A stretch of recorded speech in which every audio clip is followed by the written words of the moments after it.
Pemirsa, terima kasih Anda masih bersama kami dalam seputar Ayu Sumsel.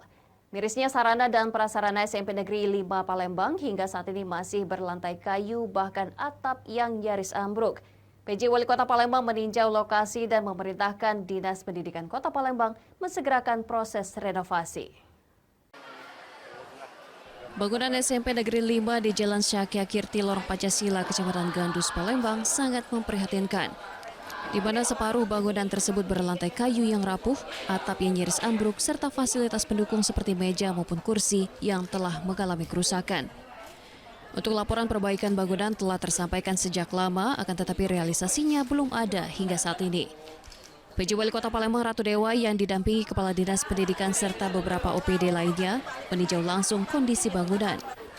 Karena dianggap mengkhawatirkan pada saat proses belajar mengajar, Ratu Dewa memerintahkan Dinas Pendidikan Kota Palembang mensegerakan proses renovasi SMP Negeri 5 Palembang. Setelah saya tinjau, sudah harus segera ada beberapa perbaikan. Tadi cukup banyak lokal-lokal yang masih lantainya papan, terus termasuk kursinya. Untuk itu segera saya minta Pak Kadin Pendidikan untuk diadakan perbaikan dalam waktu dekat, paling tidak di tahun 2024. Jadi skala prioritas untuk di SMP 5 ini.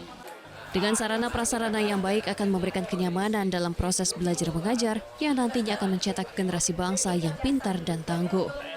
Ya, kalau kami pihak sekolah inginnya semuanya ya, tapi paling tidak tempat anak-anak belajar, tempat guru-guru duduk, itu yang harus kami prioritaskan agar lebih nyaman mereka bekerja dan mereka belajar.